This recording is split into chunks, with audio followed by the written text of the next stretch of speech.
Hello guys, my YouTube channel, എൻ്റെ YouTube ചാനലിലേക്ക് എല്ലാവർക്കും സ്വാഗതം. നമ്മളിന്ന് ഉണ്ടാക്കാൻ പോകുന്ന കുട്ടികൾക്കും വലിയവർക്കും എല്ലാവർക്കും ഇഷ്ടപ്പെടുന്ന ചെറുപയർ പരിപ്പ് പായസമാണ്. എല്ലാവർക്കും ഉണ്ടാക്കാനും പറ്റിയ ഐറ്റം എളുപ്പത്തിലുണ്ടാക്കാം. ആദ്യം ചെറുപയർ നല്ലോണം കേകി വറുത്ത് കുക്കറിലിട്ട് 2 വിസിലടുപ്പിച്ച. എന്നിട്ട് വേറൊരു ചെമ്പട്ടി വെച്ച് ആ ചെമ്പട്ടി കൊഴിച്ച.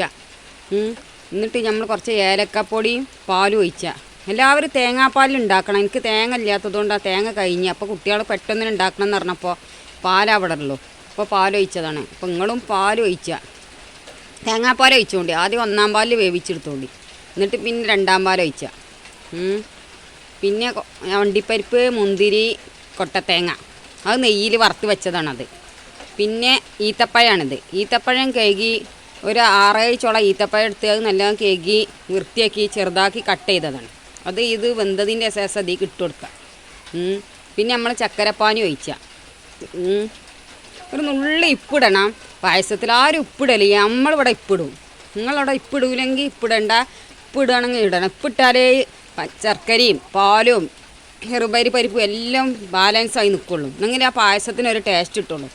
ഉപ്പിടാത്ത പായസം ഒരു ടേസ്റ്റും കിട്ടൂല. ഒരു പിഞ്ച് ഉപ്പിട്ടാൽ മതി. ഇപ്പം എല്ലാവർക്കും ഇഷ്ടപ്പെട്ടാൽ, ഇപ്പം നമ്മൾ ഒഴിച്ചത് ചക്കരപ്പാനിയാണ്. എല്ലാവർക്കും ഈ പായസം ഇഷ്ടപ്പെട്ടാൽ ലൈക്ക് ചെയ്യുക, കമൻറ്റ് ചെയ്യുക, സബ്സ്ക്രൈബ് ചെയ്യുക, മറ്റുള്ളവർക്ക് എത്തിച്ചു കൊടുക്കുക. ഈ ഓണം ഇതൊക്കെ ആയിട്ട് കുട്ടികൾക്ക് ഉണ്ടാക്കി കൊടുക്കുക. കുട്ടികൾക്കുണ്ടാവില്ല ഒരു പൂതി പായസമൊക്കെ കുടിച്ചാനേ. അപ്പോൾ ഉണ്ടാക്കി കൊടുക്കുക. വലിയവർക്കും എല്ലാവർക്കും കഴിച്ചാനും പറ്റിയ നല്ല ടേസ്റ്റും നല്ല സ്വാദുമാണ് ഈ പായസം. അപ്പോൾ എല്ലാവരും ഉണ്ടാക്കി നോക്കുക. ഈ അണ്ടിപ്പരിപ്പ്, മുന്തിരി, കൊട്ടത്തേങ്ങ വറുത്തിടുക. ഈത്തപ്പഴം ഇടണം. ഈത്തപ്പഴം ഇല്ലാത്തവർ ഉണ്ടെങ്കിൽ ഇടണം.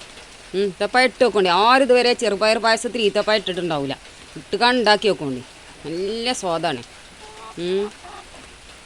പിന്നെ അടുത്ത വീഡിയോയിൽ കാണുന്നത് വരെ ബായ്. ഇതാ പായസം റെഡിയായി. നമ്മുടെ സ്വാദിഷ്ടമായ പായസം എല്ലാവരും ഉണ്ടാക്കി നോക്കുക. അടിപൊളി പായസം. കഴിക്കാനും നല്ല സ്വാദാണ്. കാണാൻ